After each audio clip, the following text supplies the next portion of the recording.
तर मला 95.95% आहे. 95.5%. जेई मध्ये फर्स्ट अटेम्प्ट मध्ये वाटलं होतं का 10वी मध्ये का 95.5 भेटेल का म्हणून? 10वी मध्ये तर असं काही विचारच नव्हता केला. मग जेई मध्ये एवढा छान स्कोर तू केला तर नक्कीच याच्यामध्ये तुझी खूप मोठी मेहनत आहे, तुझ्या आई वडिलांचे संस्कार आहे, आई वडिलांची मेहनत आहे, या सगळ्या गोष्टी तर म्हणजे खूप जास्त महत्वाच्या आहेत. अजून तुला काय वाटते कोणत्या कोणत्या गोष्टीची मदत झाली हा रिझल्ट आणण्यासाठी, आणि याच्यामध्ये स्पेशली JSM चा काय रोल राहिला? जेवढे केलं तुमच्या सोबत केलं, तुम्ही खूप सपोर्ट केला आम्हाला. कशा पद्धतीचा सपोर्ट झाला? 2 वर्षापासून तुमच्याच अंडर मध्ये मेहनत केली, तुम्ही खूप सांभाळून घेतलं, एवढ्या चांगल्याने शिकवलं, सगळ्या फॅकल्टीजनी खूप चांगल्याने करून घेतलं. खूप चांगल्याने. काय कोणत्या अशा स्पेशल गोष्टी तुला वाटते की ज्याच्यामुळे रिझल्ट वाढण्यास किंवा ते टार्गेट अचीव करण्यात मदत झाली? म्हणजे ते रात्रीची ऍडव्हान्सची बॅच ठेवली होती तुम्ही, त्याच्यामुळे कन्सेप्ट खूप क्लिअर झाले केमिस्ट्रीचे. त्या बॅचचा किती % मध्ये फायदा झाला? खूप फायदा झाला, कारण असे डीप मध्ये कन्सेप्ट त्याच्यातच खूप क्लिअर झाले आणि 20% करून घेत होते, सगळं लर्न करून घेत होते, त्याच्यामुळे खूप फायदा झाला. काय रोल राहिला त्या 20%च्या बुकचा ह्याच्यामध्ये?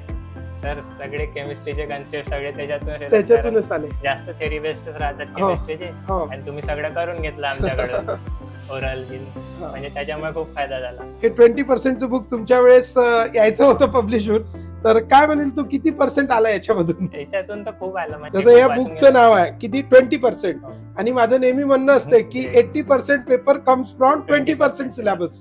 तर ह्या किती % म्हणजे हे सत्य ठरलं? म्हणजे ऑलमोस्ट अर्ध्यापेक्षा जास्त पेपर तर आलाच 20%, म्हणजे होता थेरी बेस्ड होता, एनसीईआरटी बेस्ड होता, पण 20% मध्ये खूप फायदा झाला. आपण जी संध्याकाळची बॅच घेतो त्या बॅच मध्ये आपण काय म्हणतात त्याला शिकवतो, तर पण शिकवल्यासोबत तुम्हालाच माहिती आहे आपण मोटिवेट करतो, आपण मेडिटेशन करायचो, योगा करायचो. तर या सगळ्याचा या रिझल्ट मध्ये काय फायदा झाला? नक्कीच मेडिटेशन आणि योगामुळे खूप फायदा होते. मी जसं योगाचं नाही करत, पण मेडिटेशन करतो, त्याच्यामुळे खूप फायदा होते आणि मेमरी स्ट्रॉंग होते आणि लक्षात राहते खूप साऱ्या गोष्टी आपण करून घेत होतो. खूप फायदा झाला. टेन्शन खूप वाटत होतं की मेडिटेशन मुळे थोडं रिलॅक्स वाटलं? रिलॅक्स खूप होते मेडिटेशन, म्हणजे बर्डन चाललं जाते, स्ट्रेस नाही. तर हे जे मेडिटेशन जे आलं, तू 10वीत करत होता की JSM मध्ये सांगितलं म्हणून केलं? JSM पासूनच चालू झालं सगळं, आधी काय. म्हणजे आपण जे शिकवण्यासोबत जे अदर ऍक्टिव्हिटी करतो याचा आहे का मग खरंच त्याच्यामध्ये खूप फायदा आहे? आणि आपण आता मधातच आपण NLP चालू केलं, न्यूरो लिंग्विस्टिक प्रोग्रामिंग, ज्याच्यामध्ये आपण काय म्हणू शकतो आपले गोल डिसाईड केले, आणि मग त्याच्यानंतर ते आज अचीव होताना आपल्याला दिसत आहे. ते केलं होतं का तू? अप्लाय केलं होतं? म्हणजे रोज सकाळी उठल्यावर आणि झोपायच्या आधी विचार करू की माझा गोल काय टार्गेट ठेवलाय, त्याच्यामुळे खूप फायदा होतो. आज झालाय का ते टार्गेट अचीव? माझं नेहमी विद्यार्थ्यांना सांगणं राहतं की मी जे म्हणतो त्या गोष्टी तुम्ही फॉलो करा तर नक्कीच तुमचा रिझल्ट येईल. तर आज स्पर्शचा आपल्या समोर रिझल्ट आहे की म्हणजे मेडिटेशन झालं, योगा झाला, योगा तर तेवढा नाही करत, त्याच्यानंतर NLP आपण जे हे बनवलं होतं, आणि त्याचाच एक हे आहे की आज तुला 95.5% टोटल मिळाले.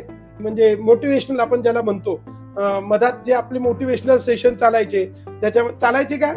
किती चालायचे? ऑलमोस्ट रोजच हर वीक मध्ये 2-3 राहायचे, कधी कधी तर पूर्ण 1 तास पूर्ण त्याच्यात जायचा. तर तुला काय वाटते त्याचा फायदा होतो की जस्ट टाइमपास होतो? नाही सर, कारण आमचं असं मन लागून नाही राहत मग अभ्यासात, लवकर डिस्ट्रॅक्ट होते, पण तुमच्या मोटिवेशन मुळे मग पुन्हा ते वापस खूप फायदा होतो ना, जेन्युइनली फायदा का? कारण खूप 1-1 तास आपले त्याच्यात जातात, पण खूप फायदा.